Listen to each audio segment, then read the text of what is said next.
Welcome back to my YouTube channel. So you guys know, right, that not every financial decision is for every wealth cycle. Today, I want to discuss some of the wealth cycle according to age. A lot of people have asked me, what should they be doing at what level? And I am going to use this as an illustration. Okay, first of all, we are going to talk about 25 to 30 years old. So I'm just going to give them about three. Let's just say we're giving them three stones. Okay, so at this level, you are just learning how to have ownership of investments.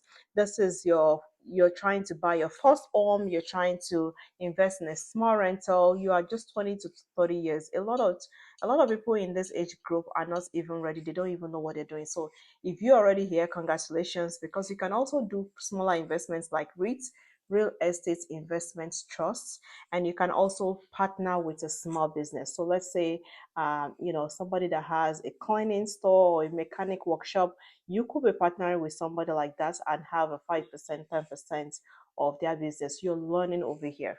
All right, let's come to the circle. This is 35 to 40 years old, and this is our growth investor. Over here, you're trying to grow the knowledge, the experience that you have. And over here, you are going to buy rental properties. You're going to have small business. Again, you can start your own at this point because you accrued some experiences. You can have multifamily, let's say like a 1 to 4 units. I have spoken about this before, where you can your first property can even be a 4 units. That's still a multifamily, but a smaller multifamily. I think this is an investment that is very good over here. Okay, and also your investments over here, you're trying to have cash flow, because by this time a lot of people are married, they have kids, so they are expanding, their expenses are expanding at this point, and they need income, cash flow to be able to support their lifestyle while supporting businesses, growing their family as well. Okay, and hopefully at this point you're gonna finish paying your own stuff. I just needed to put it that there over there. Okay, so over here, our wealth builder. Those are 40 to 55 years old. I call them the wealth builder because over here you're trying to scale whatever you have. So family responsibilities, your babies are starting to grow. If you're a man, you're or a woman, you've grown and been promoted in your career. So a lot of people at this point directors, they have high positions, they have stable income, they have stable job, of course. So over here you can have larger multifamily, because over here you are able to have more income, and you're able to qualify for more loan, right? You can do commercial real estate as well. Commercial real estate is unique because it needs a lot of contingency funds for your clients, for you yourself. So you need to make sure that you have 10%, 20% contingency funds saved in your bank account. So this is why I'm not recommending it on this at this stage. Okay, so you can also you can buy an established business at this point as well. The Bank of Canada, or in the US as well, you can have SBA loan where you can use to finance your business.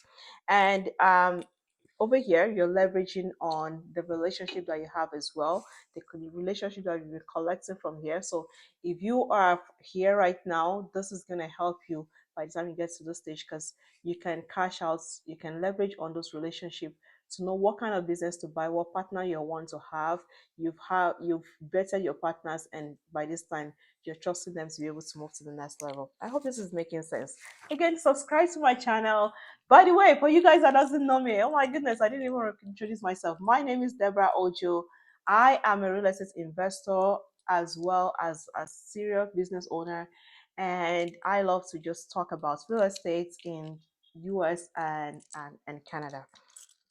Okay, so let's talk about 45 to 65 years. This is a big number, and sometimes I put this number because sometimes they overlap. Okay, so you guys are gonna notice that I put some things over there. So over here, let's put a lot of coins. Let's say this is coins for your experience.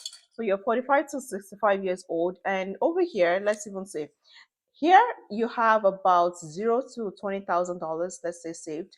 Over here you have, let's say, around $250,000 is my assumption over here. And over here you have about $1 million to $5 million. From your 45 to your 65 years old, or to your 55 years old, you have about $3 million to 30 million. So if you've been doing all of the things that I've been saying over here, you've probably sold some of the properties, some of the businesses alongside. So you're able to accumulate cash very, very fast.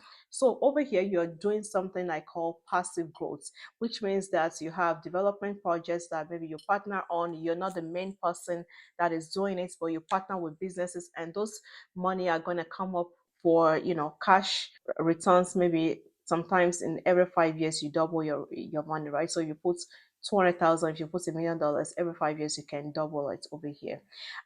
Real estate investments as well. You can also go into private equity. You can do other things like stock. You could really diversify from this age. I would say even from this age you can diversify, but more so at this age you have more opportunities, because at this point, your kids, you've saved for your kids college, and all of the major life expenses like buying a house, having cars, all of those has been fulfilled in your younger years. So over here you can also do real estate syndication as well, and your goal over here is to put your money to work, right? You want to start slowing down on work. Definitely you've been enjoying vacation, but over here you're going to have more appreciation and value for money. I don't know where that is coming from, but yes, definitely. And now I'm gonna talk about my this age bracket, which is 55 plus, and it just depends on how much you guys are doing, because by 55 years, you should be able to have, if you've been doing all of this, you could even have over $10 million in your account. And by this time, you can do larger development deals. I'm talking about deals that are $200 million, $250 million. Again, you have the credits, you have the assets, you have the finances, you have the relationship to be able to relationship with banks, different kind of relationship to be able to carry larger real estate developments as well. I'm talking about land developments, for example. You have operating companies at this point, because if you started a cleaning business, you sold this, you bought a mechanic workshop, you sold that, and you just keep rolling. Or maybe you didn't sell it, and now you have a mechanic workshop, you have a car wash, at the same time you have a detailing workshop. So you have all those businesses within your operating company as well, and you also have some income producing assets, right? And by this time, by your 55 to 65 years, I mean, in Canada, it's about 30 years amortization. In US as well, it's about 25 to 40 years as well. So by this time, it's almost paid for if you didn't sell any of those properties, and you have all those income producing assets over here. You can also go and try some family businesses, right? So, that's what I call them. I forgot what the one name is called. Yeah, I guess I'll put it in the description.